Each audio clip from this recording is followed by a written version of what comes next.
Hi everyone, welcome back to my channel Learn English with Josh. Today we will learn about daily use small sentences. If you are new to this channel, please like and subscribe. Let's start. నిర్ధారించుకోవడం నిర్ధారించుకోవడం దీని ఇంగ్లీష్లో ఏమనాలి confirm are make sure confirm are make sure ఎగ్జాంపుల్గా వాళ్ళు వస్తున్నారో లేదో అని నేను నిర్ధారించుకోవాలి అనుకుంటున్నాను. వాళ్ళు వస్తున్నారో లేదో అని నేను నిర్ధారించుకోవాలి అనుకుంటున్నాను. దీన్ని ఇంగ్లీష్‌లో ఏమనాలి? I want to make sure that are they coming or not. I want to make sure that are they coming or not. Next sentence. వాళ్ళు రాస్తారా లేదా అని నిర్ధారించుకోండి. వాళ్ళు రాస్తారా లేదా అని నిర్ధారించుకోండి. దీన్ని ఇంగ్లీష్‌లో ఏమనాలి? Make sure that will they right are not. Make sure that will they right are not అని అంటాం. Next sentence. నేను డోర్ లాక్ చేశాననిపిస్తుంది. కానీ మరొకసారి మనం నిర్ధారించుకోవడం మంచిది. నేను డోర్ లాక్ చేశాననిపిస్తుంది. కానీ మరొకసారి మనం నిర్ధారించుకోవడం మంచిది. దీన్ని ఇంగ్లీష్‌లో ఈ విధంగా చెప్పాలి. I think locked the door. I think locked the door but we had better to make sure that I locked. But we had better to make sure that I locked. నేను డోర్ లాక్ చేశాననిపిస్తుంది. I think locked the door. కానీ but we had better to make sure that I locked. మరొకసారి మనం నిర్ధారించుకోవడం మంచిది. ఇట్లా make ష్యూర్ని use చేస్తాం. Next come what may. Come what మే ఏది ఏమైనా సరే. దీని ఇంగ్లీష్లో కమ్ వాట్ మే అని అంటాం.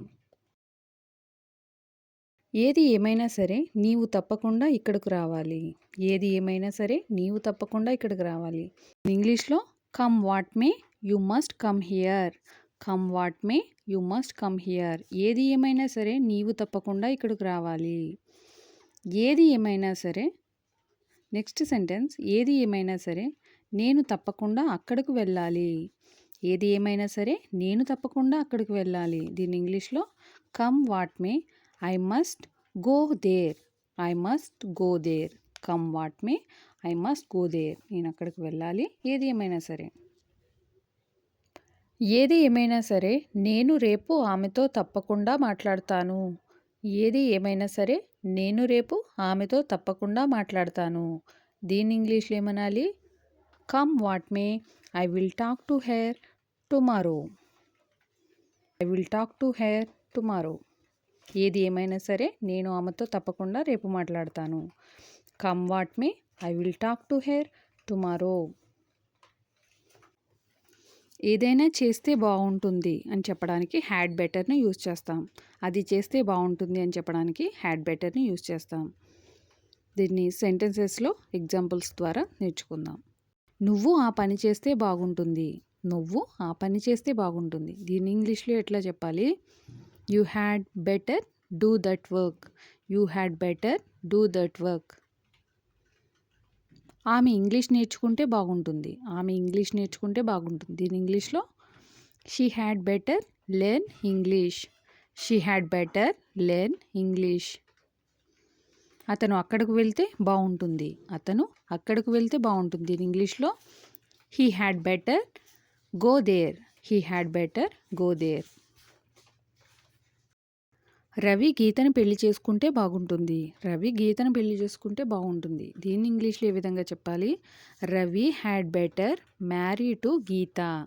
Ravi had better marry to Gita.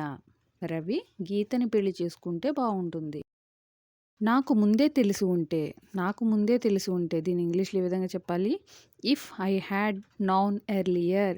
If I had noun earlier. Some sentences చూద్దాం. నువ్వు వస్తున్నావని నాకు ముందే తెలిసి ఉంటే. నువ్వు వస్తున్నావని నాకు ముందే తెలిసి ఉంటే.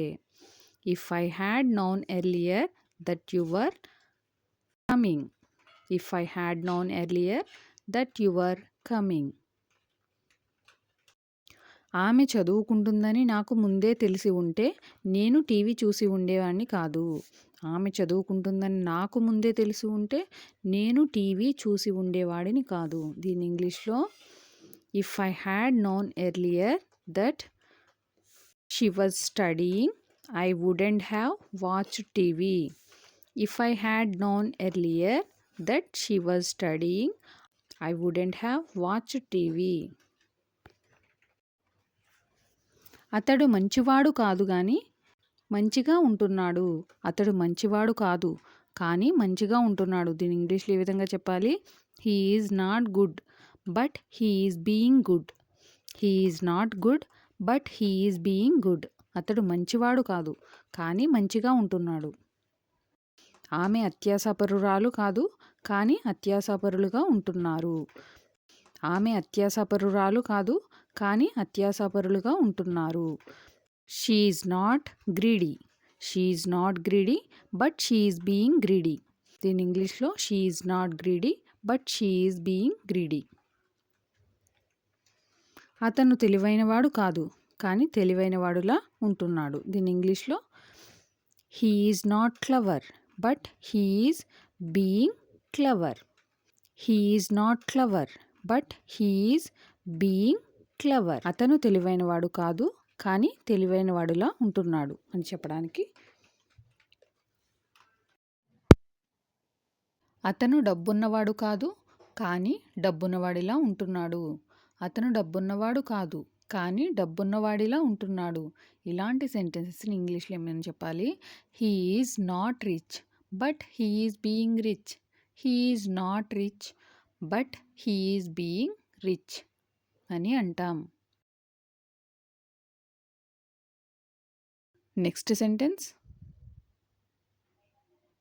కొనకూడని దాన్ని కొనాల్సి వచ్చింది.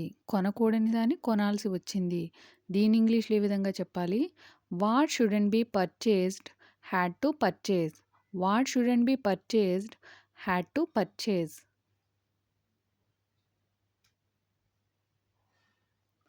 చెప్పకూడని దాన్ని చెప్పాల్సి వచ్చింది. చెప్పకూడని దాన్ని చెప్పాల్సి వచ్చింది. What shouldn't be told had to tell. What shouldn't be told had to tell అని అంటాం. చెయ్యకూడని దాన్ని చేయాల్సి వచ్చింది. చెయ్యకూడని దాన్ని చేయాల్సి వచ్చింది.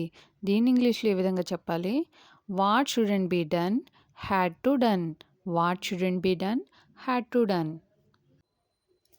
అడగకూడని దాన్ని అడగాల్సి వచ్చింది. అడగకూడని దాన్ని అడగాల్సి వచ్చింది. దీని ఇంగ్లీష్లో ఏ విధంగా చెప్పాలి? What shouldn't be asked had to ask. What shouldn't be asked had to ask. Thank you for watching. Please like and subscribe. Learn English with Josh.